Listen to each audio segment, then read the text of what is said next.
सजणों ते बेलियो हुजूर मियाँ साहब क्या खूब लिखते ने।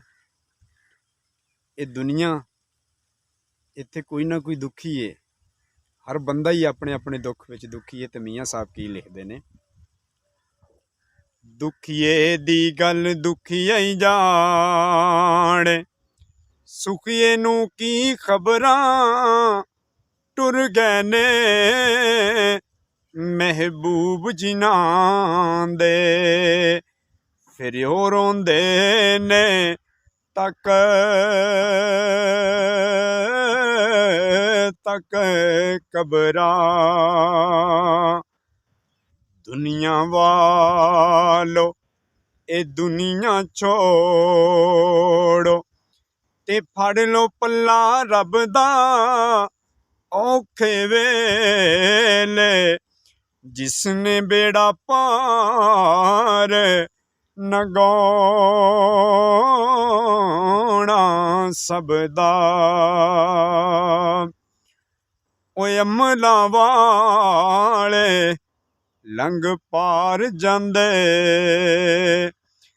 ते गाफिल गोते खांदे गुलाम फरीदा ओ नहीं डुबण देंदे। ते कामिल पीर जिन्हां दे ते नारो अखियों डक लो अथरू। यारो कुछ नहीं लभदा रोया जिउंदियां दुख मुकदे नाही ते दुख मुकदे ने मोया। दर्द होवे ते हाय निकले, जिदे दर्द हुंदा उन्हें ही पता हुंदा। दर्द होवे ते हाय निकले, कोई कोई रहिंदा जर के ओया सजना